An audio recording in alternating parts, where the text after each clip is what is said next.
கிருஷ்ணகிரி மாவட்டம் தேன்கனிக்கோட்டைக்கு பல்வேறு நிகழ்ச்சிக்காக வருகை தந்த முன்னாள் முதலமைச்சரும் எதிர்க்கட்சி தலைவருமான அஇஅதிமுக பொதுச் செயலாளருமான எடப்பாடி கே பழனிசாமி அவர்களை அஇஅதிமுக கழக தேன்கனிக்கோட்டை பேரூர் செயலாளர், அதிமுக எம்ஜிஆர் மன்ற கிருஷ்ணகிரி மேற்கு மாவட்ட செயலாளர் சி நாகேஷ் மற்றும் எம்ஜிஆர் மன்ற மாவட்ட இணைச் செயலாளர் கே ராமமூர்த்தி, முன்னாள் நகர செயலாளர் ஜெயராமன், 17வது வார்டு கவுன்சிலர் மாது பழனிசாமி மற்றும் இருதுகோட்டை முன்னாள் ஊராட்சி மன்ற தலைவர் MR சதீஷ்குமார், பென்னங்கூர் முன்னாள் பஞ்சாயத்து தலைவர் BK வெங்கடாஜலபதி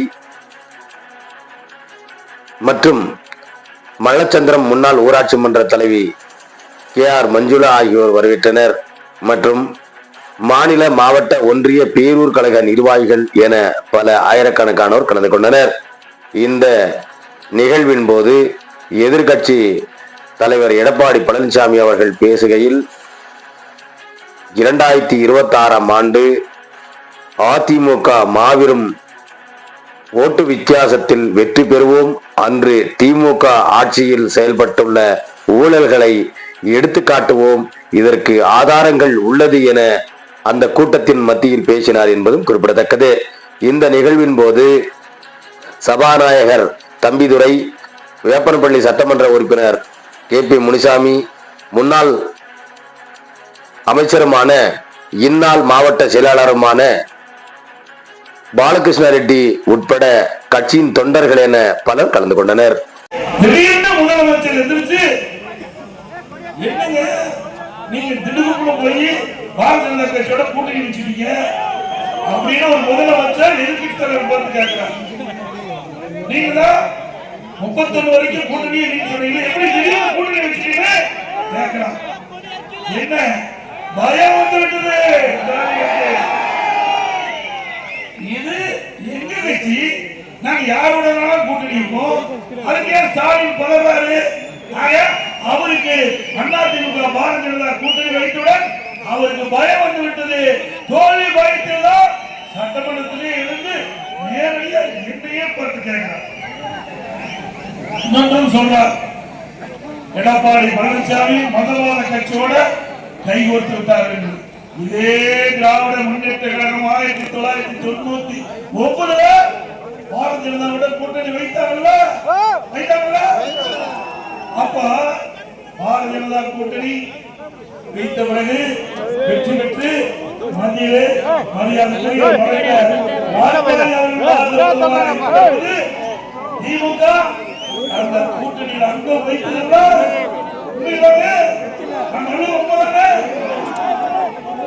அப்படியே இப்பொழுது பாரதிய ஜனதா கட்சி ஆட்சி அதிகாரம் வந்தால் அது நல்லது.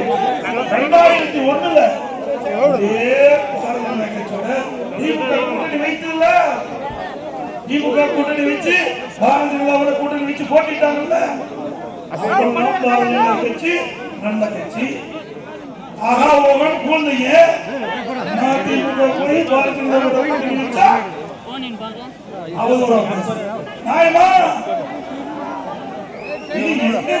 பாரதிய ஜனதா கட்சி நாங்க ஒத்த கருத்துடைய கட்சி ஒன்றாக இணைந்து திராவிட முன்னேற்ற கழகத்தை அகற்ற வேண்டும். அதுதான்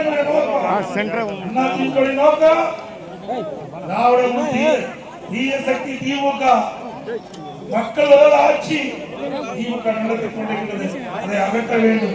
அதே போல ஊழல் நிறைந்த திராவிட முன்னேற்ற கட்சியை அகற்ற வேண்டும். ஊழல் நிறைந்த திராவிட முன்னேற்ற ஆட்சி அகற்ற வேண்டும் என்று பாரதிய ஜனதா கட்சி தெரிவித்தது. இரண்டு கட்சியும் திராவிட முன்னேற்ற அரசு அகற்ற வேண்டும் என்று ஒத்த கருத்தில் என்ன தப்பு இருக்குது? எங்க பார்த்தாலும் இதே பேச்சு.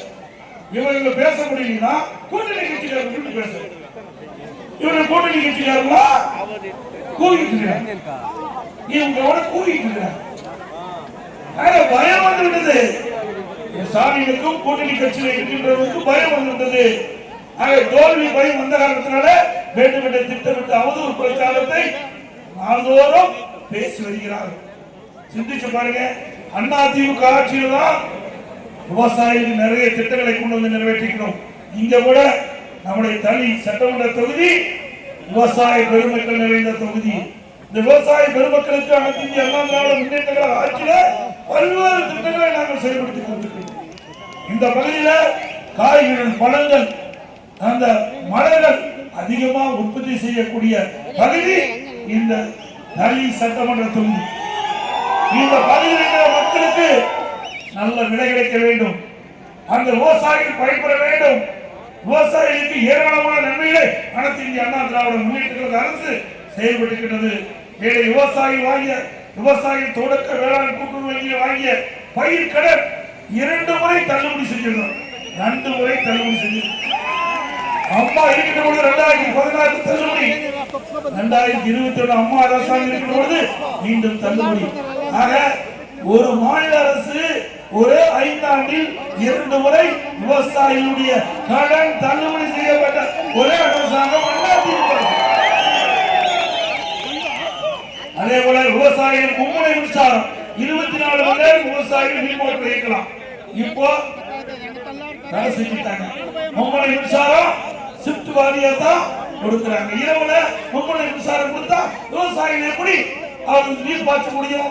அப்படி வேளாண் நிலத்துக்கு மீண்டும் அதிமுக ஆட்சி வளர்ந்தவுடன் தொடர்ந்து மும்முனை மின்சாரம் 24 மணி நேரம். அதே போல விவசாயிகள் ஏரி, குளம், குட்டை நீண்ட நாட்களாக தூர்வாரா வந்தது. அதையெல்லாம் குடிமராமத்து திட்டத்தில் தூர்வாரி ஏரிகள் ஆழப்படுத்தப்பட்டது, குளங்கள் ஆழப்படுத்தப்பட்டது. பருவகால பெய்த நீர் முழுவதும் சேமித்து வைத்து விவசாயத்துக்கு தேவையான நீரை அதிமுக ஆட்சியிலே வழங்கினோம்.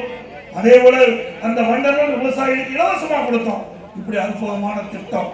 அது மட்டும் இல்ல, இந்த மலர் உற்பத்தி செய்கின்றவர்களுக்கு மானியம் கொடுத்தோம். அதிமுக ஆட்சியில மலர் இந்த உற்பத்தி செய்கிற விவசாயிகளுக்கு மானியம் கொடுத்த அரசு அதிமுக அரசு.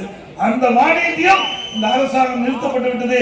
மீண்டும் உங்களுடைய பேராதரோடு அதிமுக ஆட்சி அமைந்தவுடன் இந்த ஏற்கனவே அனைத்து இந்திய அண்ணா திராவிட முன்னேற்ற கழக ஆட்சியிலே இந்த மலர் உற்பத்தி செய்கிற விவசாயிகளுக்கு கொடுக்கப்பட்ட மானியம் தொடர்ந்து வழங்கப்படும் என்ற செய்திகள் மலர் அதிகமா உற்பத்தி செய்கின்றார். இந்த பகுதியில இந்த உற்பத்தி செய்யப்பட்ட மலர்கள் எல்லாம் பெங்களூர் கொண்டு போய் தான் விற்பனை செய்யறாங்க.